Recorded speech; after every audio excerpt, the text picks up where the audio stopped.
Vivre le Verbier Festival en direct depuis chez vous dans votre salon, comme si vous y étiez. Eh bien, c'est possible. C'est un pari fou relevé voilà 3 ans par 2 sociétés françaises. En partenariat avec les organisateurs Midi TV et Idéal Audience, retransmettent sur la totalité du festival une trentaine de concerts classiques.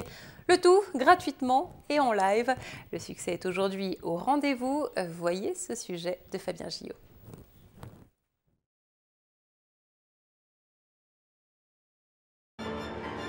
Depuis 17 ans, les plus grands noms de la musique classique s'y produisent. Ils sont 40 000 mélomanes chaque été à arpenter les travées des différentes salles de concert du Verbier Festival.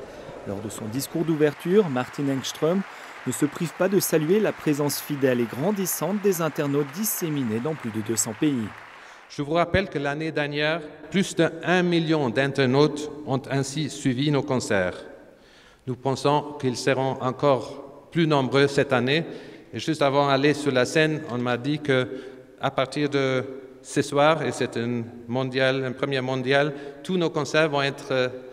on peut visiter les concerts sur le petit iPhone. À l'origine de la diffusion sur le web, 2 sociétés, Idéal Audience pour la captation des concerts et Medici TV pour leur diffusion sur le web. Il y a 2 façons de voir la culture et l'art en général, je dirais. Soit on cherche à le protéger au risque de l'étouffer et de le voir disparaître, soit on cherche au contraire, avec beaucoup de respect au sens original du terme, et originel je dirais, de le diffuser plus largement. Je crois que c'est le travail et la mission, la responsabilité d'un producteur, c'est d'identifier les meilleurs artistes et de les faire connaître le plus largement possible, par le plus grand public possible.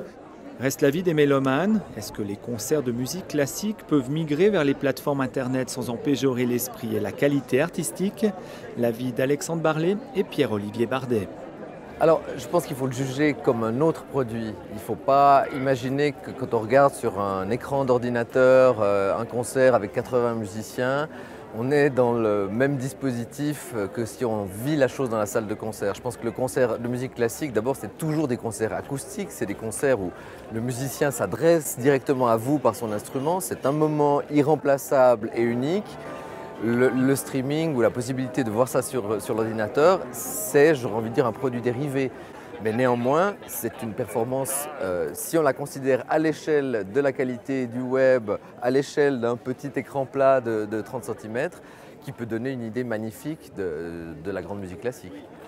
Alors je pense, si vous voulez, qu'il ne faut pas enfermer la musique classique dans des cases anciennes et poussiéreuses.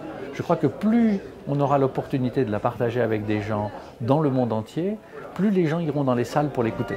1 million de connexions Internet sur la durée totale du festival l'an dernier, c'est l'équivalent de 150 000 auditeurs. Le Verbier Festival, pionnier il y a 3 ans, voit aujourd'hui sa notoriété grandir de par le monde. Preuve que même si les télévisions généralistes ne programment quasiment plus de concerts, le public, lui, a trouvé une alternative en se tournant vers l'offre du web.